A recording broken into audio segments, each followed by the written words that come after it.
treated. Wanasema nyakati haziwezi kusubiri Permanently. Na maono pia ufa. Ili usije ukalisahau. Mwanadamu anapozaliwa anazaliwa na maono. Jambo la kwanza. Jambo la pili, anapewa vitu vya kusapoti maono. Katika vitu vya kusapoti maono, anaanza kupewa watu wa karibu naye, na wale watu watafungua milango ya baraka. Katika watu na vitu na vyote, hizo zinaitwa baraka katika ulimwengu wa roho.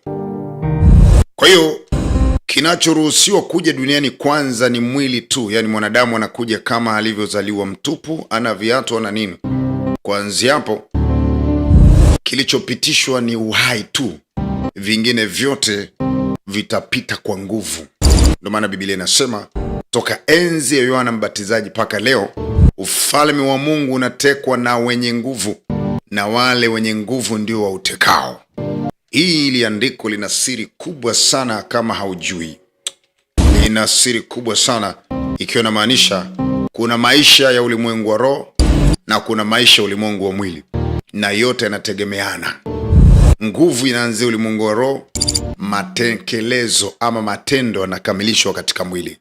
Ndio maana pia Paulo anasema imani pasipo matendo, hiyo imani imekufa. Anyway, kazi ya nguvu ya giza ni kudhibiti matendo yasitokee kwa kupunguza nguvu katika ulimwengu wa roho, ambapo ndani ya ulimwengu wa roho ndo kuna mambo yote. Kwa ukikosa nguvu katika ulimwengu wa roho, huwezi kutimiza mambo katika ulimwengu wa mwili. Hizi ni elimu za ulimwengu wa roho. Ili kuzipata zaidi, tembelea makanisa ya kilokole hayo, ndio utapata elimu kama hii. Yanaonekana makanisa akawe, lakini uko ndani kuna siri. Labda tu walioko ndani hawajui kuzitumia, lakini siri ni kubwa. Hebu tuendelee sasa. Tunaona hatima ya Bwana James. Amezaliwa na huduma kubwa, lakini pia akapewa sapoti ya kujulikana ili atimize kusudi, lakini kuzimu imeamua kumdhibiti ili asitimize kusudi. Wakamtilia vikwazo, tamaa, uchoyo, kiburi na vingine kama hivyo. Hizo ndo silaha za kuzimu za kumdhibiti yoyote mwenye hatima ya kimungu asipate kutoboa upande wa pili, panaitwa ulimwengu wa mwili. No. Hebu twende mbele. Tuanzie kwenye audition pale ambapo sasa bibi anaimba, lakini ni mchawi mokuku sheshe.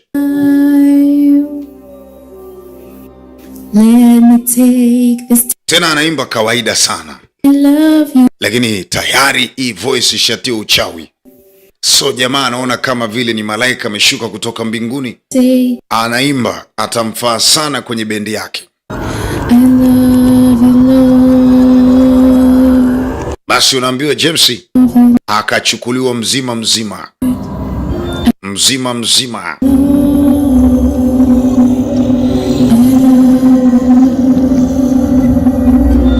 Yani akampenda kinyama. So kampenda, kamtamani kinyama. Kuna tofauti kubwa kati ya kupenda na kutamani. Sasa hapo jamaa amemtamani kinyama. Mr. Paul. Mr. James. Wow, she's good. Anaimba vizuri. Au mnasemaje jamani? Watu wanasema ndio anaimba. Wow. Basi wakampigia makofi kwamba anaimba vema. Jamani, asanteni. Hiyo sauti anavyoibana sasa. Ila Solomoni kajua bosi imeisha hiyo. Huyu mbuzi wa kuchinjwa huyu. Aimcheki kamsunya tu. Solo hajampenda kabisa. Natasha. Jamaa shalogeka.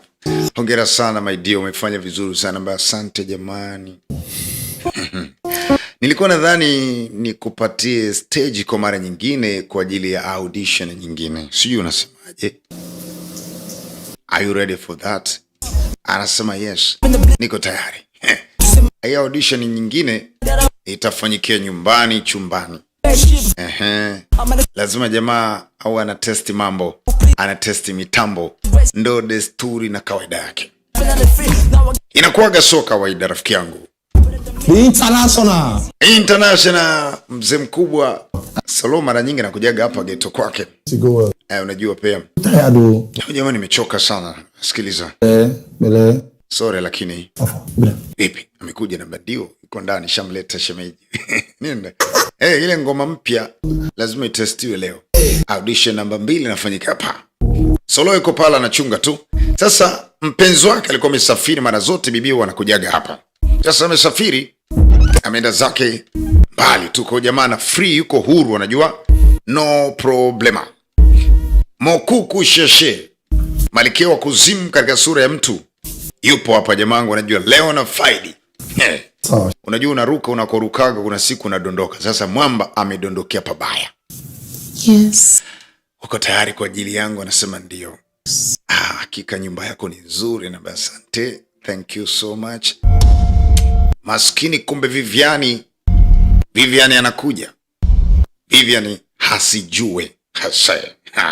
To any global music minister's house before. Ulishe kufanya kazi katika kwa mtumishi mmoja yote mkubwa maarufu? Anasema hapana. Mtumishi labda mkubwa hivi? Bibi anasema hapana. Haya.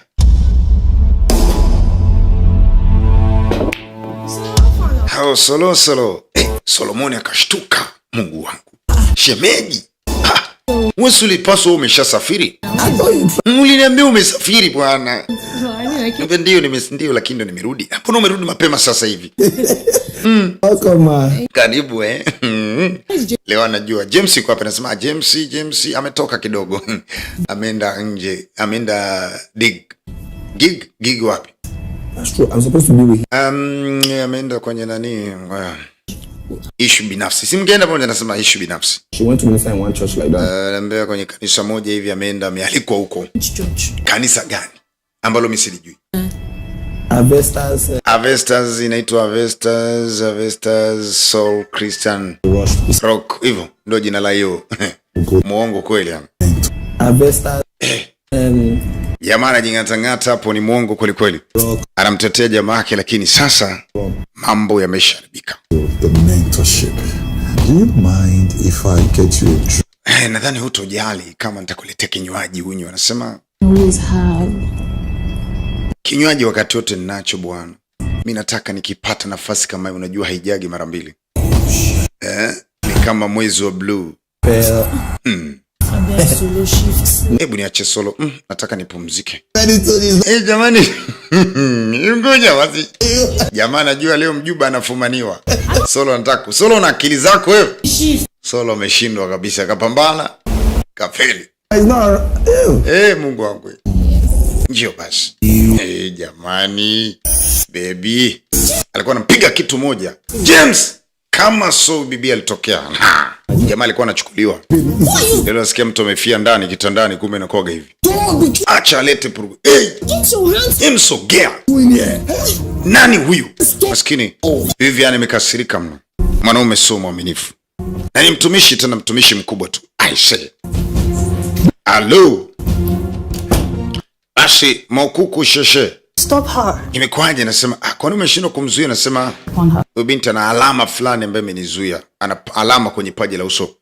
Watoto lokoka wana alama fulani kwenye paji la uso huwezi kuiona. Sasa hiyo alama imemzuia Mokuku Sheshe kufanya chochote. Lakini nasema hili jambo litakuja tena maana inategemea na mzunguko. Waliondoka namna hiyo. Hebu twende Kenya. Yes, majirani zetu tusombale sana. Ukichapa baskeli fresh unafika bila tabu hapo. Ukiwa manga pale unatandika tu vizuri haina shida. Sasa huko Kenya jamaa alikuwa anajulikana sana. Aswa katika nchi za Afrika. James alikuwa ni professional maana mitandao ya kijamii ilikuwa kimodivatize. Sasa huko Kenya yuko jamaa mmoja. Huyu hapa. Yeye ni program of ni mtumishi wa Mungu kama anavyojulikana na walikuwa na program moja mahiri na walikuwa wameandaa tamasha moja kubwa sana. Na katika kuangalia ni aina gani watumishi wangeliweza kuwatumia. Mwanangu niko busy. Game moja tu. Let's do this. Let me finish my meeting. Alafu ndacheza na wewe hiyo game moja. For now, find where your sister is and play with her. Okay? Be a good boy. Nadhani umenielewa hapo, mimi sitakusema. Huyo ni Mkenya, anaongea Kiswahili lililonyooka. Transportation logistics for Machakos County. Sasa vipi kuhusu swala la usafiri kuhusu watu? Transportation logistics from Machakos County, including the buses, the vans. Walikuwa wanapanga utaratibu kusafirisha watu na nini? Watumishi, mahali pa kulala. Explicit. Lakini sikilizeni. On a music minister. Watumishi wa uimbaji nani tumewapanga, nasema kuna baa kubwa. I thought we agreed on a Nigerian artist. Tulijaribu kuona pia kama naweza kuwakaribisha ma-artist kutoka Nigeria. Wanakubalika sana huko. For me, I would suggest kwa mimi namchagua Dansu Sunday from Nigeria. Kwa ajili ya Jumapili moja. Definitely go for Dance Inaweka. Dance Inaweka anafaa. Dance is very impressive, very amazing. Kwa vizuri sana tu. Lakini kuna mtu mwingine ambaye ana sauti ya kiroho sana huyu. Hapana. I'll still go for Theophilus Sunday. He's the perfect person that we need. Okay, haya ni mabishano kwamba nani anafaa katika hizo siku za program zao za kihuduma. No one is talking about me. Mnaonaje kuhusu huyu mtu hapa? Wow. How did I miss his name? Mbona tukukumbuka jina la ujamaa? James. Jamani professional. Alafu anapendwa. Ana sauti moja nzuri sana ukaka jamani. Ni vizuri, ni furaha yangu kama mtamkaribisha huku. Nigerian minister to crash you. Akawa crash wengine wote, James akapitishwa. But I just like him. Please bring him. Please jamani, aletwe. Anyway, tumpigie simu, tumwelekeze. Tutamleta tu. James the Great is almost impossible to find. Sasa ni mzuri ila ni vigumu sana kumpata. Hivi unajua hilo? His schedules are... Ni mtu wa gharama, ni mtu anajulikana sana, unajua. Sijui itatugharimu kiasi gani kumfikisha hapa Kenya. Mwanangu usijali. Yeye ndani utaratibu. Mimi nitamleta. Nitampigia mimi mwenyewe and we settle this. Pasa wanasema tampigia mwenyewe na issue itakaa vizuri, sio na sosi. Turudi sasa Nigeria. Bibi analia sana. James, unawezaje kunifanyia mimi hivi? Oh, we've been through. Pamoja na yote tumefanya mimi na wewe. Na kuvumilia kila aina ya uvumi ulikuwa ukija kwako, leo umeamua kumleta nyumbani kwako kabisa, yani kitandani. James, liar. Muongo James, una ukweli wote James? Maskini bibi alikuwa mwaminifu.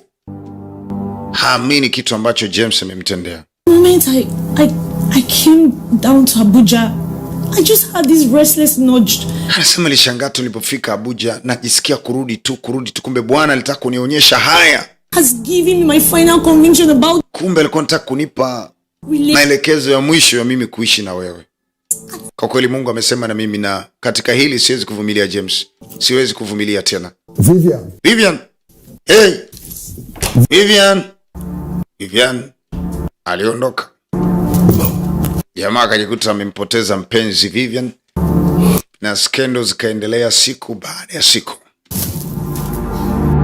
Kuna kitu nasema kikombe kikijaa, huwa kikombe kina tabia ya kujaa. Tone moja linaweza kufanya kikombe kikajaa, ingawa kuna matone mengi sana yalishaingia, lakini kuna tone moja la mwisho. Usiku mmoja, the humility of a man who has not seen fame cannot be trusted. Taarifa zilimfikia mchungaji, anasema uwezi amini, mtu anayejulikana kama maarufu alafu mwaminifu, boy has turned to something else. Anafanya vitu vya ajabu. Mchungaji alikosa hadi usingizi. Caring man. Anasema unajali sana kuhusu, na lazima, ndo kazi Mungu alonipa. Siwezi acha kuwajali watu hawa. True. Ni kweli kabisa. Have you thought about bringing up with someone else you respect? I saw he'll be ministering in the US. Maybe you should call your friend to speak with him. Hebu jaribu kumuunganisha na mtu ambaye anaweza kumzungumza naye na kumweka sawa, na rafiki yake mmoja kwa Marekani. Kwa nini usimpigie huyo ili huenda akamshawishi rafiki yake asikapotea? Tunakuja United States of America. Huko kote jamaa alikuwa ni maarufu sana, ni maarufu hadi sasa kwa sababu anakubalika na wa Nigeria na Waafrika wengine ambao wako huku, na watu wengine ambao ni wapenzi wa gospel music. Na alikuwa ameandaa show ama ibada maalum pia huku. Ila yeye haipo kiibada, yuko kishow, anaangalia hela. Sasa huyu ni mchezo wake mmoja Marekani, ambaye rafiki yangu ongera, so cross country mjuba umeingia. I have it all planned out. Christian organizations and churches. Nimefanya kila kitu, Wakristo, maorganization yote, makanisa, na tumekubaliana kwamba tafanya show kubwa.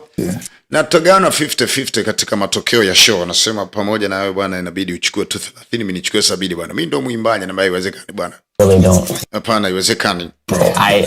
I don't think we can make that. Lakini ghafla anapigiwa simu na Apostle Arome. Huyu ni Apostle kabisa Arome. Hello, sir. Hello, sir. James. I heard you are...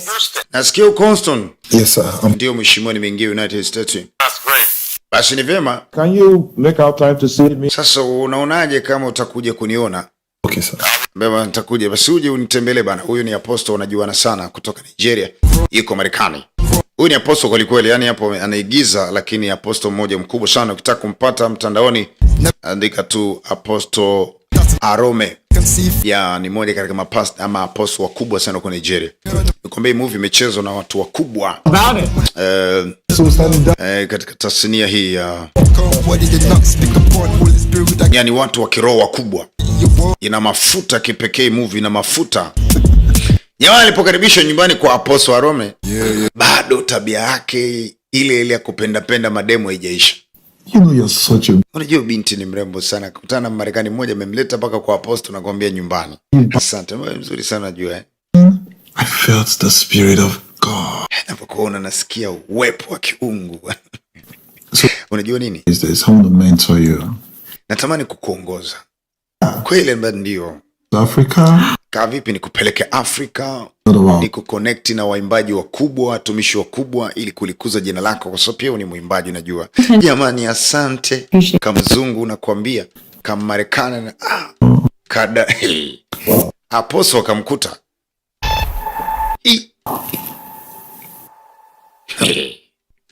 Kamtazama udada mwenyewe akaanza meza mate. Tiffany? Tiffany, samani kidogo. Anaitwa Tiffany. Yaani jamaa huyu ni hatari. Apostle alimshauri akamwambia, Yes, how are you doing? Kwanza unaendeleaje rafiki yangu? I'm fine. Mambo ya kusafa na ndio. I want to tell you. Sikukamilisha kukueleza. A music minister is a priest. Ujue ya kuwa utumishi wa uimbaji ni huduma kama huduma nyingine. Ni kama mhubiri wa madhabahuni, kama mchungaji. Consecration. Mafuta yale, heshima ile. Ndio natakiwa kuweka huko. Oblations. Ni kama upendeleo wa kipekee. Mungu amekupa nafasi ya kuongoza watu wake kumsifu yeye. Huu ni upendeleo mkubwa. And that is revealed by the goal and the structure. Kwa hiyo unapofahamu hivi lazima uweke udhatiti katika malengo kufanya vizuri ili kuwa mtumishi bora. Na si kuangalia fedha, si kuangalia wanawake na vitu vingine. To achieve that end. Kwa sababu mwisho wa siku utafika mwisho mbaya. Ministry is huduma ya uimbaji. A generation. Mungu ameitia ndani yako ili kuleta vizazi vingi kwake. And in order for a music minister to achieve that, he himself must be prostrated. Ifahamike tu wazi ya kuwa kama mtumishi wa uimbaji kibinafsi tu wewe mwenyewe, kujitambua ni jambo la msingi sana. Kujitoa sadaka katika madhabahu halisi. Heard about your character. Nimekuwa nikisikia taarifa zako mbalimbali, issues kutoka mapastors mitandaoni na shutuma mbalimbali za uovu. By the fact that you brought sasa imefika mahali unawaleta mpaka kwangu sasa nyumbani. Apostle, so kweli bwana. Huyu ni nini? Actually nilikuwa najaribu kumfundisha huduma. Si kwamba tuna lolote yani. Akaamba kumbuka unaongea na mtu ambaye nimeona watu wa rangi nyingi na Mungu amenitumia sana. Na ujue nina macho ya rohoni, so huwezi nidanganya chochote. So unaongea uongo, mimi nakuona ka uchi. I'm sorry sir. Samahani mheshimiwa. Fame. Anasema umaarufu, fedha pamoja na wanawake. Hili silo kusudi la muimbaji wa music, muimbaji wa gospel. Kusudi la muimbaji wa injili ni kujenga ufalme wa Mungu na kuleta kizazi hichi kumgeukia Bwana. Sasa vijana wengi wanapenda uimbaji. This what? Sasa hilo ndio kusudi lako. Lakini kama mle sasa ujichagulie wadada wazuri, upite nao na uchafu mwingine mwingi, hapo unakuwa uko kinyume na lile kusudi.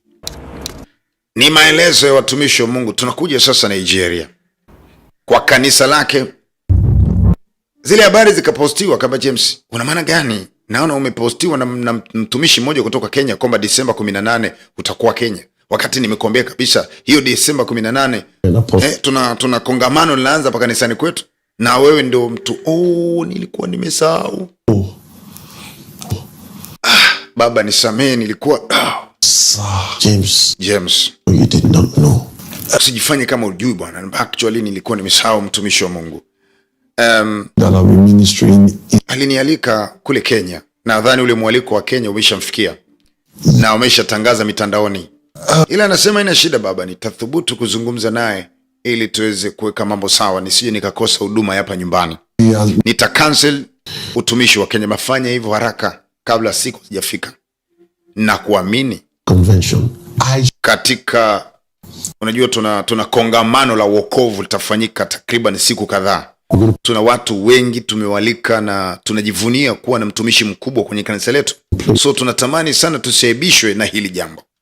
Thank you very much. Bwana kama ina shida, mheshimiwa mtumishi wa Mungu, nitajitahidi kwa hali zote kuhakikisha kwamba hili linakaa vema. Sasa tunakuja upande wa pili. Baadaye jioni sasa ndo anapata simu kwa apostle huyo kutoka Kenya. Hello? Hello. James, my brother. James ndugu yangu. How are you doing? Vipi hali yako? Bazu. Mi Bishop Bazu kutoka Kenya. Hey, Bishop Bazu. how you doing, sir? Unaendeleaje mtumishi wa Mungu? Anambia naendelea vizuri sana. Dhani shanda passport, kila kitu kimekaa safi. Na ndege ya mapema sana, ningependa uone umeniambia mkuu utanisamee kwa kweli. True. Kweli kabisa, nisamee sana. Sikukupa feedback kwamba nilikwambia nipe muda, lakini sikukwambia. James, sikutuambia kwamba unataka kuahirisha safari. Tumeliombea hili jambo, tumefunga miezi na miezi. Tumeshawaambia watu bwana James kutoka Nigeria anakuja Kenya. But I'm going to keep in touch for subsequent. Ni kweli mkuu, lakini You always have my contact. James, please. James, tafadhali sana naomba unielewe. Move the honorarium from 20,000. Tulikuahidi tutakupa $20,000. Kama ni ndogo, utuambie tunaweza tukakuongezea kama bishop, so kuhusu habari ya fedha. James, listen. Nisikize James, usituangushe namna hii. Kenya. Nchi ya Kenya inakusubiri kwa hamu. In a law. Tumejiandaa kwa maombi kwa muda wote. Basi mimi nitakuongezea. Hata kama unataka nitakupa $35,000. $35,000 zili kupanda dao. Ndio. Brother James. Au kama vipi basi nikupandie dao kabisa, nikupe $50,000. Wow. Kutoka 20 mpaka 50 we. Hakuna cha apostle hapo. Wala bishop sio nani. Jamaa akaamua kuzima simu, alafu akaamua kwenda Kenya. Sasa lile kongamano la wokovu lilikuwa limeshafanikiwa na watu wengi sana walikuwa wamekuja. Watumishi mbalimbali walishajiandaa kushirikiana sasa na bishop huyu ili kufanya ile kongamano kubwa la wokovu, na watu wengi sana, vijana wengi walihudhuria. Nao ni watangazaji walikuwa wakihamasisha zaidi. Wow, it's been a great convention already. God's been with us on day 1, day 2, and I'm excited about what he said. Sasa anasema katika siku ya kwanza na siku ya pili tumekuwa na furaha kubwa, lakini sasa wakati umefika. Apostle bishop anatangaza, nataka nimkaribishe kwenu mtu wa thamani mnayempenda sana. Akijua James yupo, kumbe James hayupo, rafiki yangu.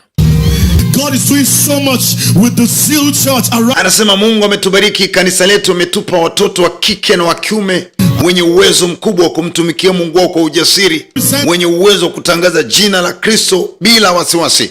Na kwa neema ya kiungu leo tunamkalika mtumishi wa Mungu mkubwa sana, mwimbaji mkubwa. And the first we welcome, make welcome. Hebu tumkaribishe Mr. James. Hebu piga makofi na vigelegele. Watu wanapiga milunzi na kuambia. Anasema piga kelele, msinyamaze mpaka atakapofika. piga kelele mpaka James atakapoingia. Piga kelele. Bishop nakwambia amejikakamua hapo. Piga kelele, anakuja James. James huyu anapewa habari, mkuu James hayupo, si mkazima. Hey. Na watu washenuka kwenye viti wanamsubiria. Baba yake wa kiroho aliyemlea toka mchafu mpaka mikoa maarufu. Hello. Ukisikia laana ya watumishi wa Mungu, madhabahu ya kiungu kisha kuvua, madhabahu ya giza inaingia bila shida, na madhabahu ya kiungu inashikiliwa na watumishi wa Mungu. Huo ni ukweli. Kila mtu ana baba yake wa kiroho. Kila mtu ana baba yake wa kiroho. Unaweza kuwa na mababa 1000, lakini una baba mmoja tu ambaye huyu aliekeza kwanza, wengine wakafuata. Karibu sana. Usimsahau huyo mtu. Jamaa amekaribishwa Kenya huko bwana. Karibu sana Kenya na asante. Najifunza Kiswahili kidogo. So we say asante sana. Ulipaswa kusema asante. You really need to learn it. Well, I must confess, James, I thought for a minute that you wouldn't come. Sikutegemea kama ungelikuja. You are divide of the land. How? Na unajua umebarikiwa sana katika ardhi yetu, unapendwa mno. Point even they're taking our honorarium but they don't appear. Yaani sina hakika kama kweli na kuona hapa rafiki yangu. For you. Bishop Bazu Maina. Ndo mimi sasa nadhani ni mzuka huyo. So mzuka. Ni mimi. Keep to my words. I'm a man of integrity. If I tell you I will come. Nikisema nakuja. Nimekuja. Ndo niko hapa. The ghost. So mzuka bana. Possibility with the movies that you do, but Na pia najaribu kutazama na zile movie ambazo nazifanya kule Nigeria. Jamaa ni mwigizaji. Great ministration. Oh, glory be to People Jesus. are expectant. Wow. You need to see how the place is packed. Nataka kuona eneo limejaa. Umeelewa? Natamani tujaze watu. Akaambia hakuna shaka Bishop Bazu. Nami nimejiandaa vizuri sana kwa ajili ya siku hiyo. Delay. Nilikutana vipingamizi vingi sana kati na kuja kuchelewa kwenye ndege, kukosa tiketi, nini, purukushani.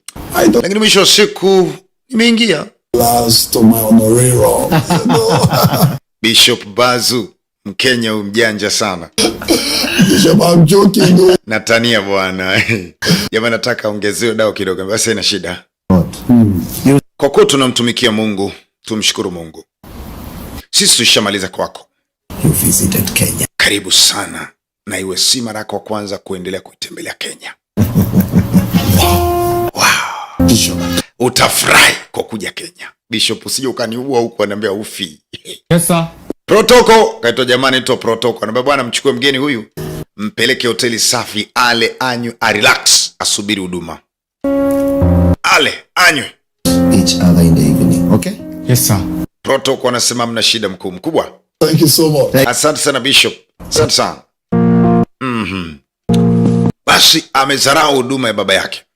Kaja kufuata fedha Kenya. Na kweli alikaribishwa vizuri na tayari kwa ibada.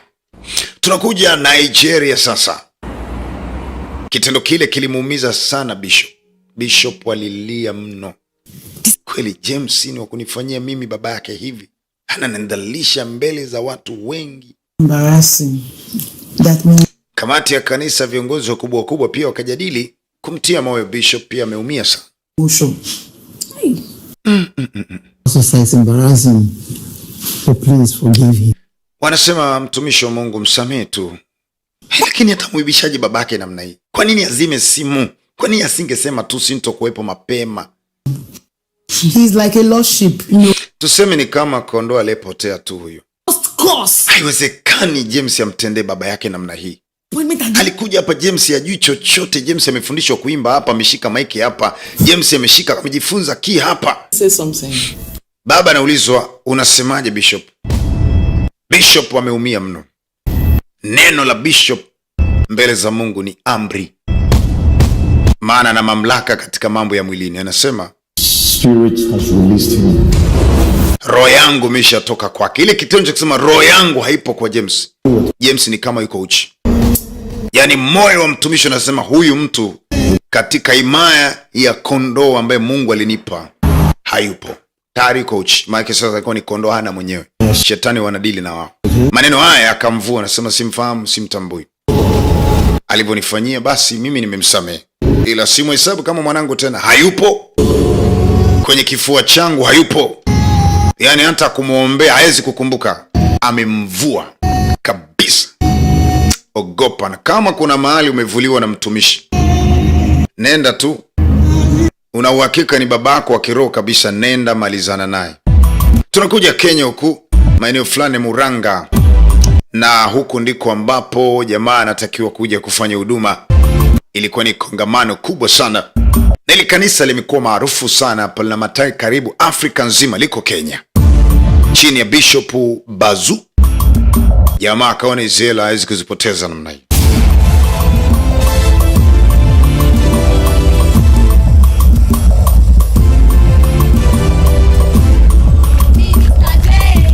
Inaitwa Share the Love Center Arena. Share the Love Center Arena. Wanamkaribisha kwa nyimbo za kibongo.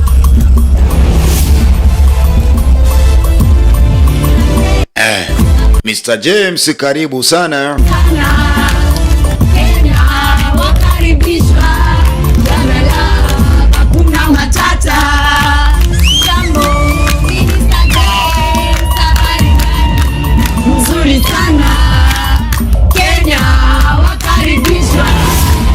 Yes, habari gani? Mzuri sana. Kenya wakaribishwa Mr. James. Watu ni wengi, arena kubwa hiyo.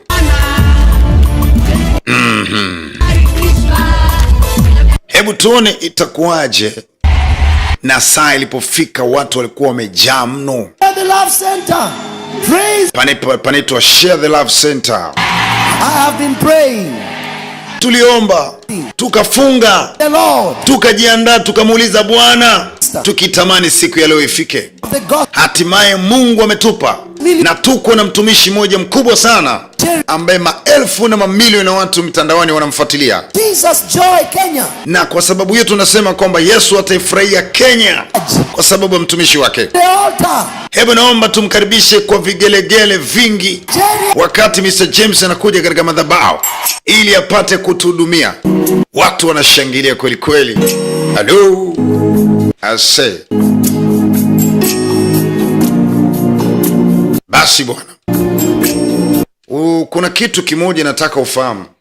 Uwepo wa Mungu katika maisha ya mtu, yani udhaifu wa utumishi huja taratibu, kiasi kwamba mpaka unafika kwenye eneo fulani unashangaa ilianzaga lini, upati taswira. Lakini pia vile vile utukufu wa Mungu huondoka ndani ya mtu taratibu hivyo hivyo. So unaweza kufanya madudu na kwa shangaa ule uwepo unaendelea kuisha, na siku naisha unajikuta uko mtupu.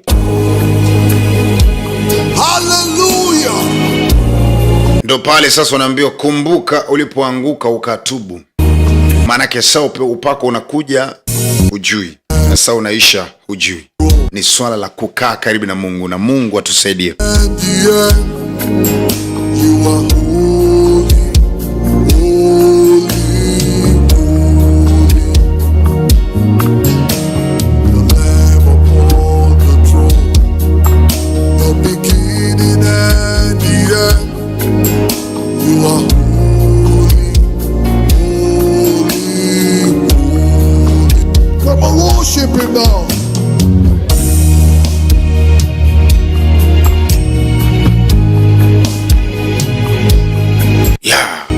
Watu wananena, watu wanajaa. Jamaa iko pale, unafikiri wanaotaka pesa waneni kwa lugha, wananena na wao vile vile.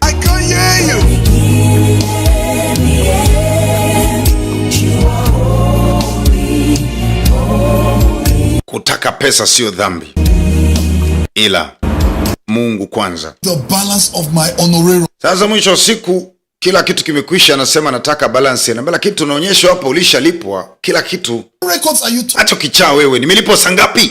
Where is my balance? Kwanza nataka balance yangu. Bishop Bazu yuko wapi? You cannot. Abe wewe singio kundane bwana. Bishop yuko kwenye kikao. Something. Sikiliza, usinichanganye. Nataka hela zangu. Mimi ni mtu maarufu mnajua. Nitawachafua kwenye media zote sasa hivi. Ngoja bwana James, calm down. Mimi nataka hela yangu. Nataka hela yangu. Yaani jamaa anadai hela kama ameuza kiwanja. Kumbe ni hela ya utumishi. Subiri basi kwanza. Lakini nikicheki list ya waimbaji wote waliohudhuria na wao umelipwa. Sasa kumbe Bishop alikuwa Bishop Bazu. Sasa ndo anakuja. Oh God, I will not come down. Kuna shida gani hapa? Papa. James, what's the matter? Shida ni? Bishop, Your assistant pastor, huyu pastor msaidizi wako my balance has been hata kunipa ile langu lobakia. because I've not received it. Anasema nimepokea na sijapokea. Can you show me the records? Hebu nione record. Tumewalipa hawa. Tumewalipa watu wote. James he was part of the list and you can see Pastor Mwangi, this list is inaccurate. Jamani, Pastor Mwangi, hii list sio sahihi. Huyu mtu alitakiwa kulipo tofauti na wengine. Can you imagine? Bishop. Thank God. Afadhali ameelewa. No.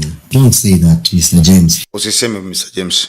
Samahani kwa kuchanganyikiwa. Settle this out. Hebu ingia ofisini kwangu tulishughulikie jambo lishe. Apologize to Mr. James. Muombe radhi Mr. James. Nisamehe sana bwana. Truly apologize. May the Lord help you. May the Lord help you. Wewe makini sana ujue. Bwana. Basi wakaingia ofisini. Blessing tonight. Kweli tulibarikiwa sana na utumishi wako. I want you to know that Kenya is now your home. And nataka nikujuze ya kwamba kuanzia sasa na kuendelea Kenya ni nyumbani kwenu. Bishop. Asante Bishop. At home. Hata mimi tayari nishajisikia niko nyumbani. let's take care of the balance, shall we? Hebu tucheki kiasi kilichobaki. Nilishakupa nakumbuka 70%. What's the balance? Kiasi gani kimebaki? Nasema kama $15 tu ndio lobaki. Right. Okay, uko sahihi. I'll go. Nipe dakika chache niingie mahali nikuletee hizo fedha. Bishop Bazu akamwacha jamaa ofisini kwake. Akaingia kumletea hizo fedha. Kumbuka maombi ya mtumishi wa Mungu kule yalishamvua. Mabaya yanabudi kuja. Lazima aje mabaya. Lakini kama una mtu anayeomba juu yako, sina maana kwamba wewe uruhusiwi kuomba, lakini utaratibu wa kimungu ni utaratibu wa kicheni kutoka Kristo kushuka chini. Kuna utaratibu umekaa katika same. Sasa siko kukuambia hayo, ila tu nikwambie kwamba hata huyo mchungaji mkubwa anahitaji mtu juu yake ambaye anasema neno kwa ajili yake. Sasa ule mtu akikosekana, basi kivuli kinaondoka, unakuwa umetengwa na body of Christ. Sasa tuje hapa. Kumbe jamani, mchawi ni mchungaji na kanisa kubwa, lakini sio makanisa yote wanasema Yesu ukafikiri kuna Yesu humo. Makanisa mengine ndio kama hii, ndio siri na kumegea. Sasa Bishop Bazu anashiriki vizuri sana kuzimu, na Mikuku Sheshe ni mshirika wake mkubwa. Mikuku Sheshe. Anamuita Mikuku Sheshe. Mikuku Sheshe. Mikuku Sheshe anakuja namna ile.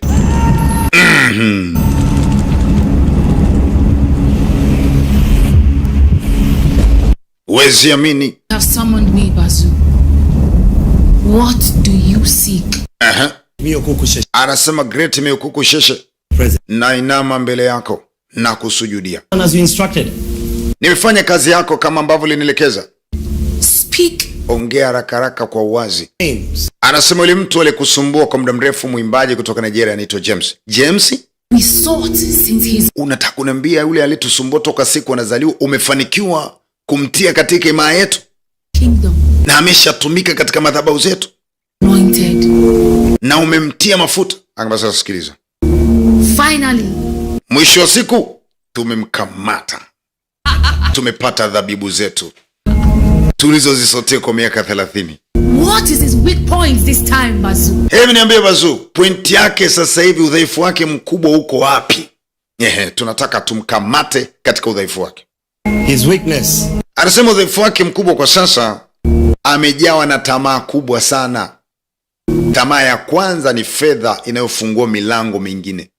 Greed. Many have fallen through. Anasema wanaume wengi wanaangushwa na tamaa. Bazu umefanya vema sana. Mpe pesa kadiri anavyotaka ili tupate kile tunachokitaka.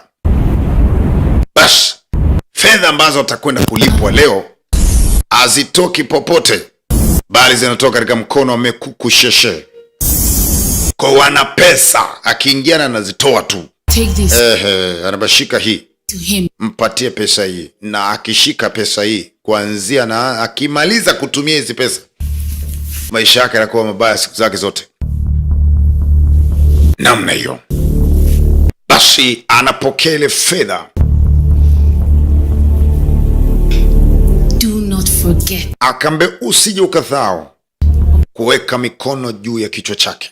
The gateway to his soul. Ukiweka mikono yako kwenye kichwa chake, utaiba nafsi yake na sitakuja kuikamata huku.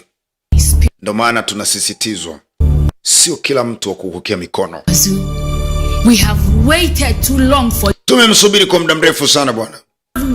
Tumemsubiri sana. Hakikisha unamwekea mikono. Thank you, great Mio. Anambia asante sana great Meukuku Sheshe. Ninakuahidi nitafanya katika uaminifu wote. Basi rafiki, maisha ndivyo alivyo. Ndo mambo ya sirini usiyojua. Hii ni filamu lakini huu ni uhalisia wa maisha. Mr. James, samahani kwa kusubirisha muda mrefu. Jamani, rudi pale kimcheki ni bonge la pasta nini? Kumbe halala. Oh God. Mungu. James, waste too much of your time. Nadhani umenisubiri kwa muda wako mwingi, lakini nilikuwa kidogo na mambo machache ya kuweka sawa. I was so comfortable standing over there. Haina shida, nilikuwa huru najaribu kucheki view ya Kenya kupitia hapa. Hope you are fallen in love with our nation. Naona unaendelea kulipenda taifa lenu nzuri sana bwana. Can imagine. Here's your balance. Bwana, hii ndio balance. Wow. Bishop. Mbona umenipa nyingi kuliko kawaida? Yeah? I'm old. Wow. Nyingi. The Lord impressed upon my heart to increase it. Anasema Mungu ameniruhusu nikubariki. It's just a token of appreciation. Hii inaitwa token ya kukubalika, Bishop. Jamani Bishop, utaniua mimi jamani. Nyingi namna hii, mtaniua huku Kenya na hizi hela jamani. I don't even know what to say. Sijui niseme nini. Bishop, thank you. Bishop, asante. Asante Bishop. Family. Hey, tumekuwa kama familia moja. Anapenda hela. Hii ni nyingi eti. We are honored to have you. Tunajivunia kuwa na wewe. Lakini kabla hujaondoka, nilikuwa najisikia kukuombea. Bishop. Maombi yanaga mwisho bwana. We niombee bwana. Allah. Maombi yanaga mwisho bwana. Piga magoti hapo. Niombee bwana Bishop. Allah. Kila mahali anapiga magoti, kila mahali anaiko mikono. Mzima. Akaanza kunena, kumbe aneni anamuita Mukuku Sheshe. Mio Kuku Sheshe, kumbe ndani yake kwenye kunena Mio Kuku Sheshe nakapiga hiyo. Ebone. Yesu Kristo. Yesu hapo anasema mimi siko usinite. Holy Ghost. Anasema huu ni utukufu mkubwa. Action za rohoni ni za rohoni. Iwe ni pepo, iwe ni Roho Mtakatifu. Action za rohoni ni za rohoni. Kwa jamaa action hii ikamfanya aone uwepo wa Mungu. Nimefeel power. Uwepo wa Mungu ni mkubwa hapa jamani.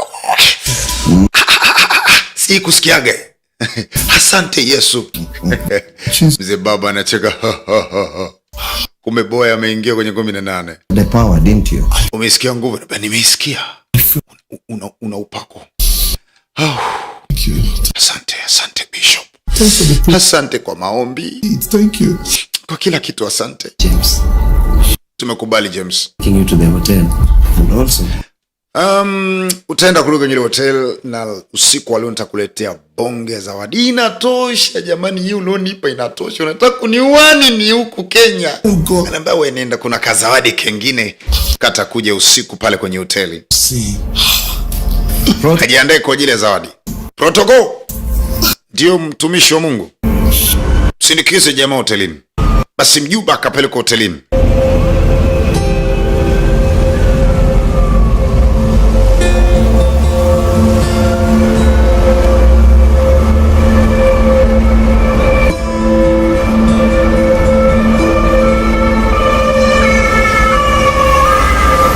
Usikule akiwa anajiandaa na kula maisha, pesa ipo.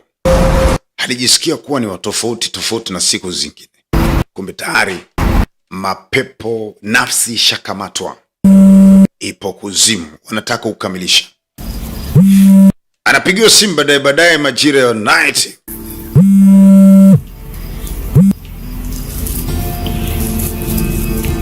Guy offer. Guy, mchizi wangu. Solo nazungumza Solomoni. Kenya report. Vipi habari ya Kenya mwanangu? Namba da. Kenya ni moto, Kenya ni fire. The experience here is something else. Nimekutana kitu kingine tofauti kabisa. The biggest I've ever gotten in any administration. Yani kwanza huduma ni kubwa. Upako. They even say that I should keep coming back regularly. Not even that what they do me now, bro. This our convention. Angalia bana, sasa yuko umejichanganya. Ujue tu tumekumisi sana huku hivyo. Pastor amekasirika mwanangu, hujaja kwenye kongamano. Guy, right now, I don't even care what any... Kuanzia sasa jamangu mimi sijali chochote, sijui cha pastor, sijui cha apostle, mimi sielewi. Mimi sasa hivi na cheki mshiko. Loyalty. Siwezi kushusha shimangu eti kwa kuangalia sijui pastor sijui nini. I pay my tithes, sow my seed. Nilipanda mbegu zangu, navuna nilichopanda. That one say go walk. Jamangu angalia si. Make a big. If I do foreign currency. How you tell us in a genuine man of God? How you tell us? This man is preaching. Anasema huyu mtu kwa anahubiri injili ya kijanja. Halafu kwanza na upako. Si kuona kabla. Amenitia mafuta, amenikia mkono ofisini kwake. Hiyo nguvu niliyoisikia. Man, for the first time. Yani kwa mara ya kwanza mwanaume nikasheki. Wow. Nikasikia power ambayo sije kusikiaga kwa apostle hapo kwa bishop hapo. I have a very sharp spirit. Uncommon. Alafu unajua mimi pia na sharp spirit ya kuelewa roho wa Mungu na roho wa giza. Kwa hiyo nilijua kabisa roho wa Mungu amekutana na roho wa Mungu ndani. Yo mama. Sasa nimekumisi mchizo wangu bwana, wewe njoo achana masuala hayo. Bana mimi nakuja bro. I never see anyone for you. Na lie. Ghafla mlango unagongwa katikati ya mazungumzo. Ashe mlango unagongwa. Okay, nadhani nitakucheck baada ya mchizo wangu. Namba poa, correct? Have something for the cover. Basi. Anakwenda sasa. I'm coming. Nakuja. Wakaja pisi mbili za balaa. Who are you looking for? Mbona mnamtafuta nani? Ambaye tunamtafuta Mr. James. Tumetumwa na Bishop. Tumetumwa na Bishop Bazu. Kwamba tukupatie huduma. Bishop Bazu? To give you. Tukupatie wanaita massage takatifu. Holy Ghost massage. Holy Ghost massage. Massage takatifu ni ipi hiyo? Imeandikwa kwenye Biblia gani? Anaambia inaitwa massage takatifu. And we know how to take care of. Tunajua namna tutakuseti leo. You look sweet. Unaonekana mzuri. Tunataka tukutoe stress zote. Maumivu ya mgongo, kiuno, wapi? Tunakukanda. Hey. Babako ndo vitu vyake hivyo unajua. Ila sasa unajua kile kiutumishi kinampa hofu. Ndo cha ajabu Bishop na anamtwangia anambia Bishop, nini hii Bishop? Bishop anasema pokea hiyo ndo zawadi nilikuambia nitakutumia. Jamani anambia ndo hivyo. Umetubariki sana sasa na sisi tunataka tukubariki na vitu vya Kenya. Hivyo ni vitu vya Kenya. Hao wamekuja hapo watakukanda vizuri tu wala usijali. Nao wameenda wako vizuri. Jamani Bishop, unajua Bishop utakuja kuniua mimi Bishop jamani. Enjoy bwana. Mungu wangu Bishop. Bishop. Karibu Kenya, furahia Kenya. Feel relax, tulia. Jamani. Jamani. Utaniua eti jamani mimi huku Kenya. Kenya, jamani Kenya. Enjoy wewe Kenya nini enjoy.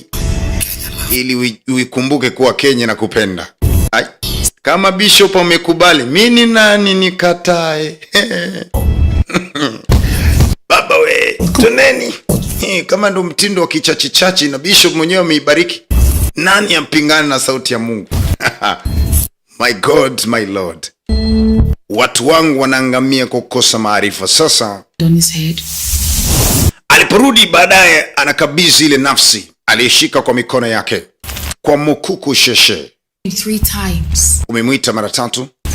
And his spirit will appear. Na ghafla ile nafsi yake ama roho yake ikajia hapa. haina nguvu, ni dhaifu, haina mafuta, haina uombaji, haina chochote, ni dhaifu, tunaweza kuikamata. Mwanadamu anaweza kuwa na kifua kikubwa kama meza kamari na jimu anapiga, lakini ulimwengu roho kimtazama nafsi yake ni kama mtu kanachokufa na njaa. Kwa jamaa kana nguvu kabisa kimungu. Kwa usiku anaweza kuchukuliwa vyovyote wanavyotaka wanavyofanyia. Kiona unachukuliwa misukuni na unataka kukimbizwa, maana nafsi yako nyepesi, haina uwezo, haujajitengenezea stability ya kusimama. James anaitwa James katikati ya usiku mzee. James alikuwa mtumishi wa Mungu, lakini sasa anaitwa kuzimu, inamchukua mmoja kwa zote. Mokuku shesha anacheka namna hii. James yuko ndani ya chupa. Sasa hapo nataka ufahamu siri hii, kwamba mwili wako ni kasha tu ambalo roho yoyote inaweza kukaa, lakini roho halisi ya kiungu ndio ilipaswa kuwa hapo ili itende mapenzi ya Mungu. Unaposhindwa kuyatenda mapenzi ya Mungu, ile roho inakuwa dhaifu na unaweza kamatwa kwa ukalogeka tu. Sasa amemleta, amemtia kwenye chupa. Utakaa hapa, utaka ufanikiwe. Ninatangaza milango yako kufunga. Umaarufu wako utageuka mtupu. Utakuwa giza na mtu asionekana. Mbali na jua, mbali na mwezi, mbali na nyota, hakuna nuru itakusogelea. Utaanguka. Na so unaona kuna wengine wengi tu wameshikwa kwenye magereza. Ukisikia kwa roho Bwana juu yangu amenituma kuwatangazia wafungwa kufunguliwa kwao. Magereza yao ndo haya hapa. Nafsi zinashikwa, zinatiwa kwenye chupa, kwenye viungu. Wow! Sasa unaomba, unataka uvunje hizo viungu, piga hizo chupa katika jina la Yesu Kristo wa Nazareti. Naam. Kakamatwa mjanja. Sasa yuko mikononi mwa polisi. Angali anatembea lakini ameshikwa. Angali anakula lakini ameshikwa. Angali anaishi lakini ameshikwa. Leo alikuwa amekwenda kutembelea mbuga za wanyama.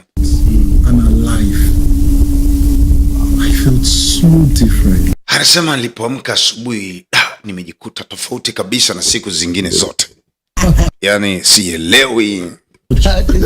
Namba nadhani mguso prayer. I was thinking, by the way, nafikiri pia some of my big friends who are... ni kutambulisha kwa marafiki zangu wengine wakubwa wenye makanisa makubwa Afrika. Mimi na mtandao wa makanisa makubwa Afrika. Over the Africans, karibu Afrika nzima. Tunajuana. Bishop Bazo, thank you so much for your care. Kweli alimshukuru sana. This really means... Jamaa aachi kushukuru, anazidi kutoa shukrani nyingi sana. Kwa jinsi jamaa anasema sijali bana. Later today. I see. Well, I'm thinking let's just go for site visiting. Okay, nadhani twende tukaone sehemu nyingine. Uone wanyama wengine wakubwa zaidi. Twende kule.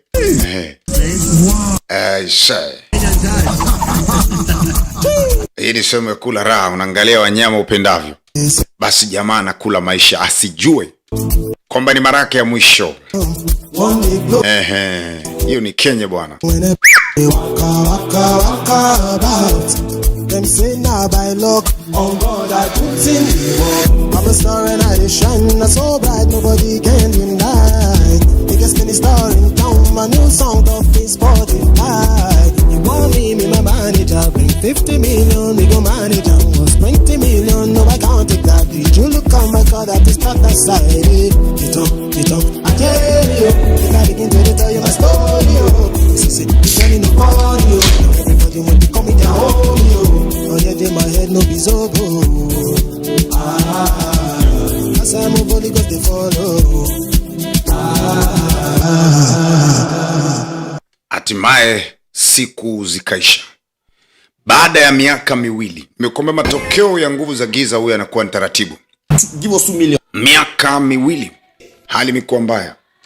Siku hizi 2 milioni 2. Haina shida, milioni 2.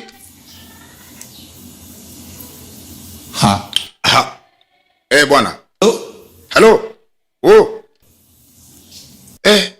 Hello. Siku hizi wanatafuta dili zimefeli. Milango yote imetiwa giza. Jamaa amepoteza mpaka viewers hakuna tena hata kwa YouTube. Hakuna popote. Yaani iko mtupu. James. Salomoni. I do. Niambe vipi? Pastor Shola don't cancel. Pastor Shola amecancel. Deni. Nini? Kwa nini nasema? Why?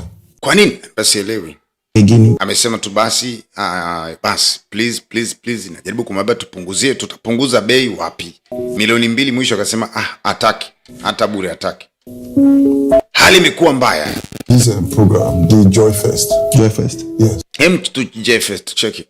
I was literally, it was like I was begging them. Nimejaribu kila mahali, kila namna. Yaani that flyer, your face not there. Even your name, not there. I'm beginning to take you for granted. So we have to be begging them now. Lakini jamani anajitia moyo kwamba mambo ni smart na shida. I'm scared. Ila mimi naogopa sana mambo yameshuka ati. Just inviting us all this small. Makanisa ulikuwa unatualika, hakuna hata moja na kualika tena. Siku hizi makanisa makubwa hatualiki tena. Okay. Yaani vikanisa vidogo ndio vinatupa mwaliko. Makanisa yale makubwa hatuitwi. Well, if they decide not to invite us in Nigeria, I still have international connection. Anajitia moyo kwamba hata kama sintoweza kualikwa na watu hapa, mimi naamini taalikwa tu na watu wa nje, watu wa mbali.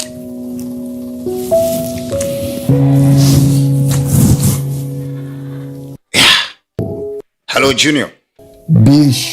Bishop Mina. How are you doing, sir? Vipi hali yako mheshimiwa?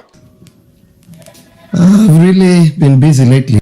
Kwa kweli niko busy. Najaribu kumpigia jamaa wake wa Kenya, Bazu. Our conversation, Bwana nataka tuzungumze kidogo, tuweke mambo safi. Pastors in East Africa. Niliambiwa utaniunganisha na mapasta wa East Africa.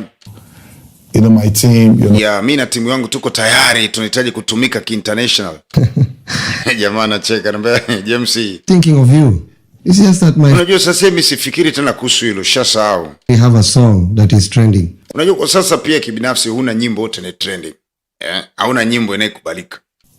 I didn't know they didn't want us anymore. Sikujua kama utonihitaji, lakini we could come to your church. Basi nije hata kanisani kwako, tutengeze tamasha moja hapo. Tutikise Nairobi kidogo, najua tena na mafuta mimi. I'm sorry James. James utanisamehe sana bwana. Applies to me too. My members are... Unajua issue ya kuja au kutokuja ni maamuzi ya kanisa. Kanisa ndo anakualika, so bishop. Wakishaamua wao, ukiona kimya basi ujue ndo hivyo.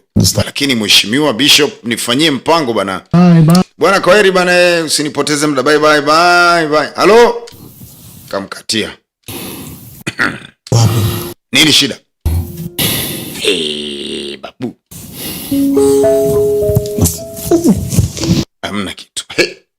Wakaona shangaa inakuaje? Mambo yanaanzia ulimwengu wa roho. Ulimwengu mwili ni ukamilifu tu. Tukio mlishaanzia. Jamaa alishafungwa katika ulimwengu wa roho mapema. Na Mungu kusheshe. Kila anakopiga simu. Akaamua kupigia simu jamaa wake wa Marekani. Tena ni mchezo wake damdam. James. Oh, my brother Ben. Hello my brother Ben. Vipi hali yako? You? Niko poa, vipi? I'm fine. I've been trying to reach you. Nijaribu kutafuta sana lakini upokee simu yangu kabisa mwanangu. Shida nini? Maybe you nilikuwa nataka tufanye organize moja ya show moja hapo Marekani. To kick off my vizuri, mimi na timu yangu tumejiandaa. Kama rafiki yangu utanisamehe kwa kweli. Itakuwa ngumu. James niko busy kidogo. It's dead. Nilishakwambia usinipigie simu, hii mishe ilishaisha. Okay. What if we pay for our flight tickets? Just get... Basi wewe nilipie mi ticket ya ndege nije. Hey, please. I know. Almikia tukachi akamba bana hapana, hiyo tulisha cancel hiyo mpango. And plenty of people. I'm really busy here. I've really got to go. Kwa sasa niko busy sana hapa, hebu niache ni. Please. Kamkatia na huku. Hali ni mbaya kila mahali. Hali ni tete. Imekuwaje na nikate. Yesu wangu we. Oh wait. No. Brandi imeshuka vibaya. Hakuna mtu anamtaka popote. This is no views all your pages. Hata kwenye page yako hakuna view. Hakuna mtu ana view, yani hakuna mtu anapita kule, hakuna. Hela hamna. Ukajiuliza nini shida? Hapo ndipo unapoambiwa kumbuka ulipoanguka ukatubu. Lakini radio, television zikawa zikanamzungumzia siku hizi tofauti kwamba jamaa atrend tena. No longer every Mr. James. Asikiki tena Mr. James. You notice it doesn't seem to get in it. Watu wanajiuliza nini shida? Hakuna. Ili ujue mambo yanaanziaga ulimwengu wa roho. Hata chungwa kununuliwa sokoni ni issue ulimwengu wa roho. Kama ulikuwa ujui, anza kufahamu leo. Kila jambo lazima uanze na master wa ulimwengu wa roho, na ni Kristo Yesu. Huyo ndo aliingia kuzimu akamnyang'anya funguo. Ukisikia funguo sio funguo za mlango wa nyumba, ni funguo za mamlaka katika ulimwengu wa roho. Radio, play your songs, TV, church. Hata alipofanya ma interview bado watu walikuwa wakimuuliza nyimbo zako zipigwe ni television, radio, hatukusikii. Hata zikipigwa zimepoa, ni zile zilikuwa zina upako, lakini siku hizi hazisikiki tena. Messages. Yani kila mahali. Wanaotrendi ni vijana wapya wadogo wadogo, wengine siku hizi hajulikani kabisa wala hayupo kwenye page yote. This guy. Sasa kuna kijana mmoja leo alikuwa kusema ujamaa yuko fresh siku hizi. Nani huyu? Cheki watu wanapokea balaa.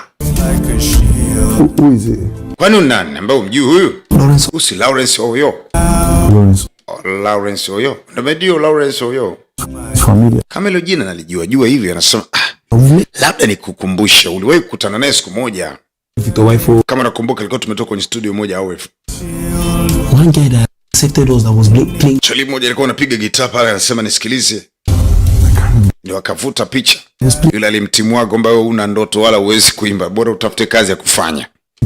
Anasema jamaa amevunja siku hizi. Yaani kila anapofanya anafanya vizuri. Watu wanamfollow balaa. Amekuwa famous mno. Ngoja nikuonyeshe page yake, utashangaa. Utashangaa page yake mzee. Ona. Wow.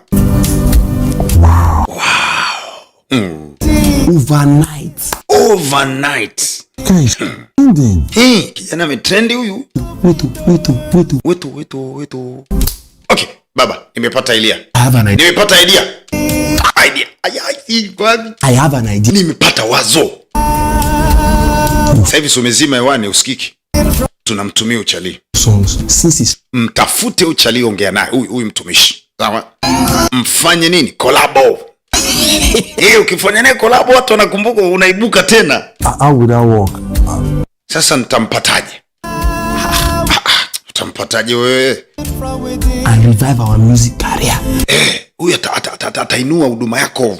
Atapasha kiporo. Yaani jamaa akipiga show moja watu to. Akifanya watu po. Akitupa tu kitu YouTube watu watu watakimbia, watakusoma vizuri. Tarudisha heshima mjini. That's a brilliant idea. Anasema hakika ile ni wazo zuri. Kufanya collab na huyu jamaa kutanisaidia. Hivi ndivyo ambavyo watu wana lost. Pale ambapo tunafikiri kwamba mambo yanaanziaga mwilini. Hapo ndio mahali tunapoangukaga siku zote za maisha yetu. Mambo hayaanzi mwilini, yanaanzia rohoni. Sasa hapa wenyewe na plani mambo ya mwilini. Kama sasa tumtafute, jitihada sasa zinaitwa. Tumtafute, tuongee naye. Unavokubali, akamwambia mimi nitamtafuta sasa hivi, unaweza kuongea naye. Wewe unasubiri wiki ijayo, leo. Hebu weka namba yake hapa. Lawrence Oyo. Lawrence Oyo. Shit. Ndio anasumbua mjini, ndio habari ya mjini siku hizi. This one want call him now. Wait, I want talk. Sasa namwambia nini jamaa? Na nilimwambiaga hizi kuimba. Wewe mpigie, fanya kama umesahau. Wewe ni aje? We even be very happy to hear from you. Kwanza atasikia raha sana kukusikia. Unajua usha trendi sana kipindi chake. Yaani kipindi ajitafuta wewe ulikuwa ushajipata. Kwa lazima kuheshimu. Yes, jamaa akapiga simu. Sir. You have heshimiwa, kuna simu yako hapa. Who is that? Nani huyu?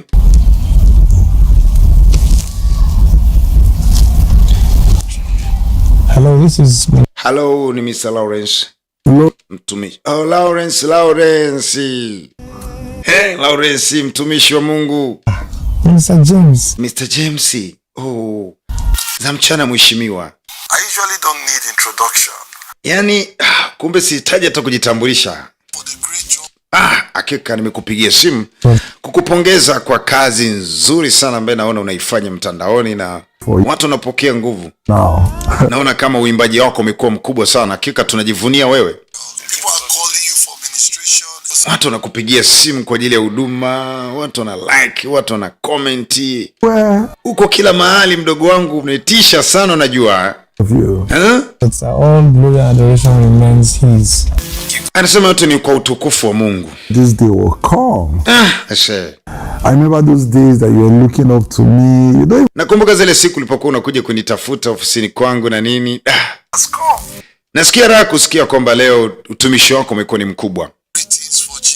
I celebrate the grace of God. Hakika mimi namtukuza Bwana kwa kikubwa alichokufanya kwako.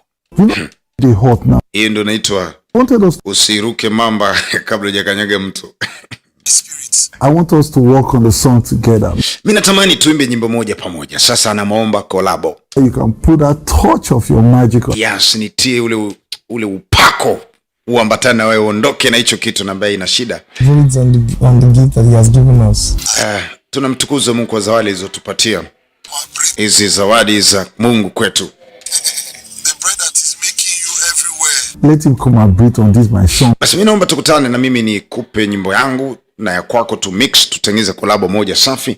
Alafu tuone namna gani ambavyo Jehova atatusupport zaidi huko mtandaoni. Ili tupate hicho ambacho kimekusudiwa. Then also we shoot some contents too. Okay sir, I'll get back. Tena tutashuti pamoja na baina shida basi nitakurudia. Nione tunaweza kufanya vipi. Lawrence alikuwa mtu mzuri wala hakukumbuka mabaya. So much sir. Asante sana mkuu. Kwanza mwenyewe kashangaa. Wow. Mr. James ananitafuta leo. Nani? James yule? James. Wow. That's amazing. Hii ni ajabu hii. Yuna. Nilikwambia lazima afurahie. Wewe ni mkubwa bana, ulishakuaga mkubwa, ni mkubwa tu bwana. Man. Kama man, you're smart. Wewe ni smart manager. Unajua uko ni manage vizuri sana. Oh, Lawrence.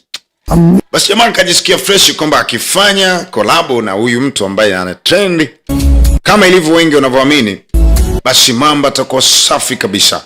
Kweli wakafanya kama walivyokubaliana. Jamaa kukataa kuwa na iana.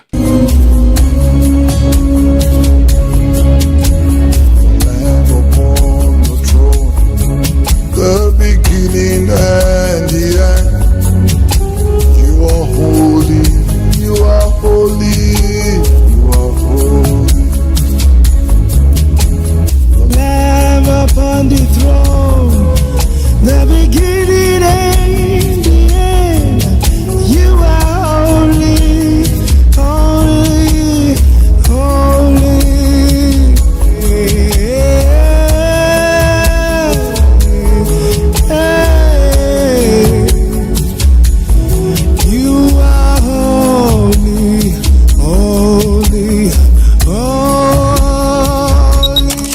Wakapiga picha na kuambia, wakaposti Insta, Twitter, si wapi huko, Facebook, YouTube kule.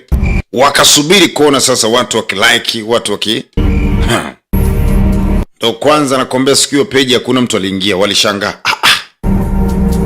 Hakuna hata mtu mmoja ameiona, ni kama vile haijapostiwa. People did not watch it. Watu wajiangalia. Ye Mungu wangu wewe. Pamoja na collabo, kufanya collabo na mtu mkubwa. I've never seen such a thing before. Nini hii? Terrible. Hii ni shida. Hapo ndipo jamaa akajua hili silo jambo la ulimwengu wa mwili. Hili ni jambo la ulimwengu wa roho. Sasa hapo akili ya mwanadamu ya kujua hili ni jambo la ulimwengu wa mwili na hili ni jambo la ulimwengu wa roho ipo. Na wote wanayo, ndio maana kuta mtu anaenda kwa mganga. Ukishaenda kwa mganga tayari umeshafikiri jambo katika ulimwengu wa roho. Unapomtafuta mtumishi wa Mungu yeyote tayari umeshatoka kufikiri kawaida. Na huko ndiko ambako unatakiwa kufikiri kwanza before hujawekeza kwenye mwili.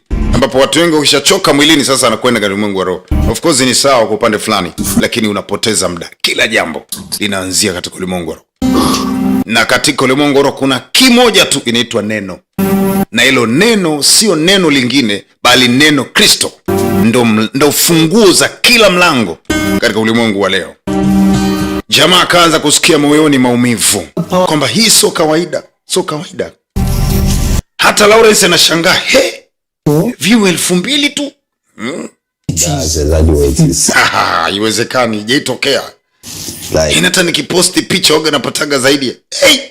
2000. Strange. This is really strange. Hii ni ajabu sana, unajua. Lawrence mwenyewe anashangaa, sio kawaida.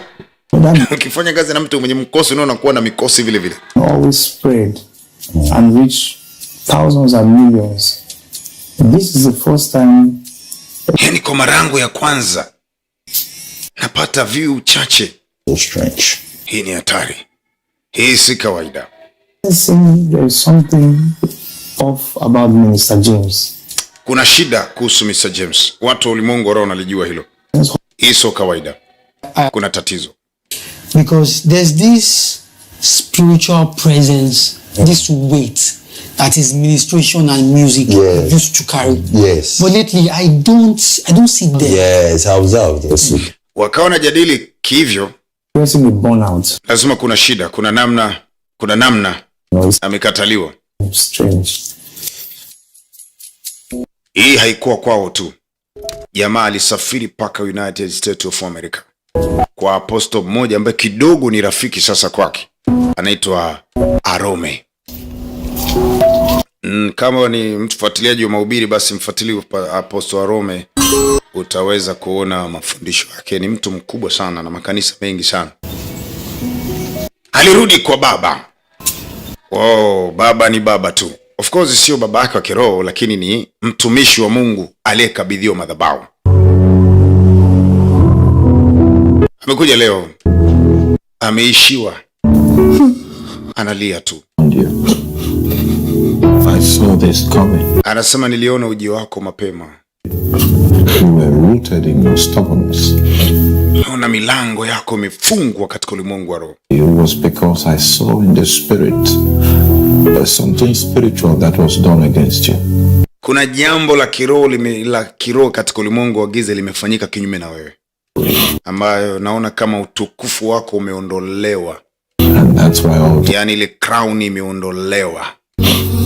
Lile taji la miba la Kristo alilolivaa kwa sababu yako limeondolewa. You are fight alone, unapambana mwenyewe, kitu ambacho huwezi. Piga magoti nikuombe. Oh God, look upon your servant. Okay. And let this yoke that was placed on. Alipoweka mkono tu namna hii. In the name of Jesus. Mwita Yesu. Whip.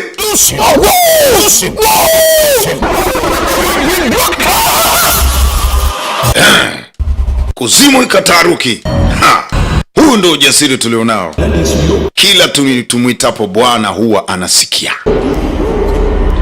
Yani kama kuna zawadi amepatiwa mwanadamu ni hii, Yesu. Hata jambo liwe gumu namna gani, dei unaamua kurudi tu, kuzimu inapataga shida. Sasa kule kuzimu kuna kuwa na mnyang'anyeni kati ya nafsi ya James. Mekukushesha anasema ni mfungo wangu, hawezi kwenda mahali. Nimesema hawezi kwenda mahali. Uwezi.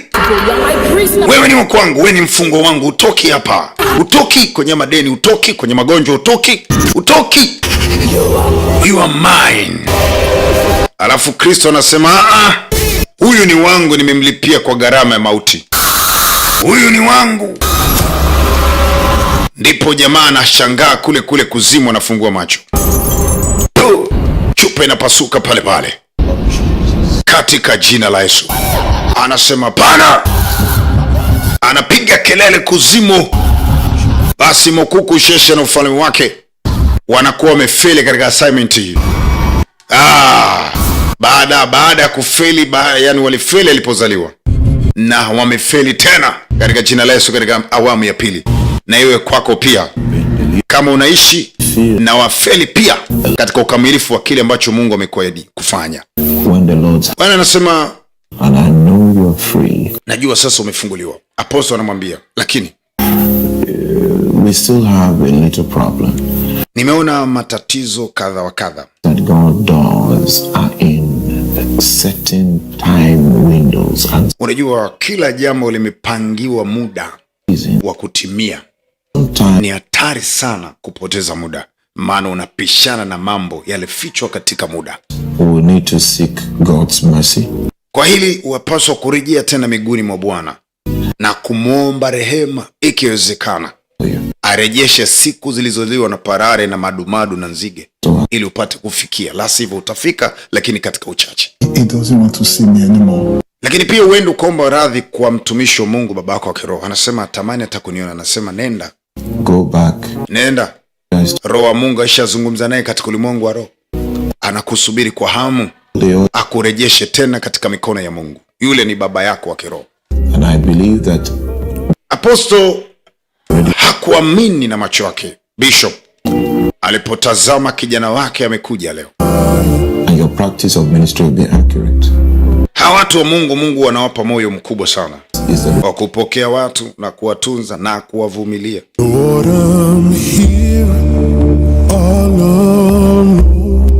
Wala hitaji kuomba msamaha sana, unatakiwa kurudi tu basi na Mungu anasamehe.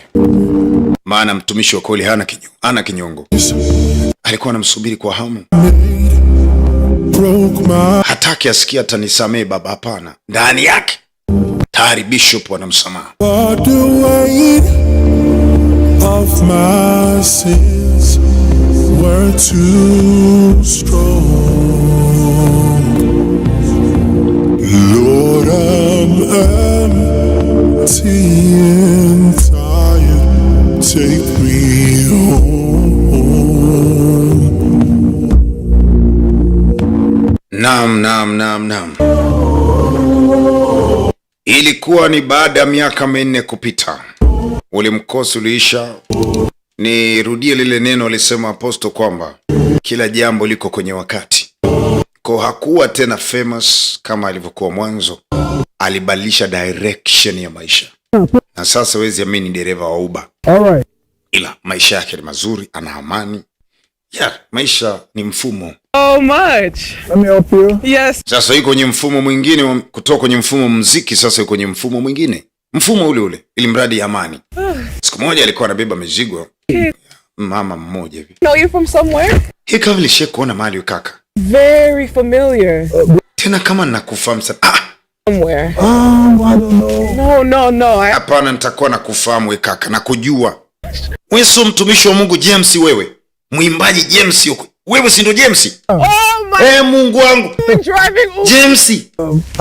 Ndio. Sasa nafanya mishe zangu hapa Marekani, unajua tena. I still listen to music. Nimesikiliza nyimbo zako. Nyimbo zako zina upako. Zina miaka 4 nyimbo zilikuwa zisikilizwi, zimepooza. Leo hii anasema lazima nimwite mume wangu. Lazima nimwite mume wangu, haiwezekani. Honey, njoo muone Mr. James. Yaani ghafla jamaa anashangaa. Zile nyimbo alishazikatia tamaa kule YouTube. Zikaanza kutrendi upya. Nataka umjue Mungu ni wa ajabu sana. Kila anayezaliwa alizaliwa kwa sauti ya kubadilisha, kutetemesha kuzimu. Na kuzimu waliweka mikakati ya kumdhibiti mapema kabla sauti ijaleta madhara kwao. Lakini walimwekea mitego ya tamaa, fedha na vitu vingine. Kiburi, kujiamini na kutokujua. Mwisho wa siku ajikuta ameingia katika mikono ya maadui na kupita kwenye tabu na mateso mengi, lakini wakati wote alikuwa katika fundisho. When you treat a divine moment casually, pale ambapo mambo yalipokuwa magumu, ndipo alipokumbuka kurudi tena kwa Bwana. Bwana anasema kumbuka, and mantles can be lost. Inawezekana ndoto zikapotea na muda ukapotea pia. Yaani haijalishi una ndoto kubwa kiasi gani, usipokuwa makini kuna uwezekano mkubwa wa ndoto kupotea. Unasubiri nini kijana unayesikia habari hizi? Rejea katika mipango yako. Acha unayoyafanya. Ni kweli utasamewa, utazini utasamewa, utaiba utasamewa, utalogo, utafanya vyote. Lakini shida inabaki kwenye muda. Mungu wetu wa milele hana shida na muda, ila wewe una shida na muda. Maana maisha yako ni kati ya miaka 70, 80, kizidi sana 100. Huyu anamuita DJ Murphy the real voice. Kama kawaida huwa sitenganishi kazi yangu pamoja na huduma, kwa sababu vyote vimeletwa kwangu ili kukamilisha kusudi la Mungu ndani yangu. So karibu kanisani, utanikuta kama pasa, na kwenye movie hizi utanikuta kama DJ, kwa sababu na utangaza ufalme wa Mungu katika kila kona na mahali pote nitakapokuwa. Asante kwa mchango, karibu tena kwa wakati mwingine. Na mnaweza kutufollow Instagram, Facebook, Twitter, lakini pia unaweza kusubscribe channel yetu ya Full Respect Family Entertainment. Unakuwa umefanya vizuri sana. Asante sana, sina la ziada katika wiki hii. Bye bye. Them say now by luck, on God I put in the work. I'm a star and I shine, so bright nobody can